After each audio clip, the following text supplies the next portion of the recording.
দিওয়ালি সিঙ্গাপুরের একটা national holiday. হ্যাঁ, একদম ঠিক শুনেছ। আমিও যখন প্রথমবার শুনেছিলাম একটু অবাক হয়েছিলাম। প্রবাসে থেকেও কিছু উৎসব আছে যা আমাদের মনের ভেতর আলাদা রং ছড়িয়ে দেয়। সিঙ্গাপুরে প্রতিটি সংস্কৃতি আর ধর্মকে সমান গুরুত্ব দেওয়া হয়। কারণটা খুবই সুন্দর। সিঙ্গাপুর মাল্টিকালচারাল একটা দেশ। এখানে চাইনিজ, মালয়, ইন্ডিয়ান সব কমিউনিটির মানুষ একসাথে থাকে। আর প্রত্যেকের বড় উৎসবকে সরকারি ছুটির দিন হিসেবে রাখা হয়েছে।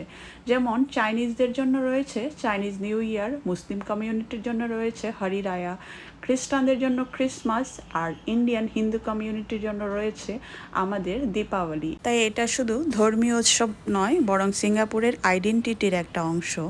দীপাবলির আলোয় লিটল ইন্ডিয়া সেজে ওঠে, রাস্তাঘাটে আলোকসজ্জা, সাজসজ্জা সব মিলিয়ে যেন এক টুকরো ছোট ভারত। প্রতি বছর দিওয়ালির 1 মাস আগের থেকে এখানে বসে বিশাল দিওয়ালি মার্কেট, যেখানে মিষ্টি থেকে শুরু করে শাড়ি, মাটির দিয়া, উপহার সব কিছুই মোটামুটি পাওয়া যায় আর কি। আমার কাছে সিঙ্গাপুরের সবচেয়ে বড় সৌন্দর্য এখানেই। একটা ছোট্ট দেশে এত বৈচিত্র্য থাকা সত্ত্বেও সবাই মিলে একসাথে উৎসব উদযাপন করে।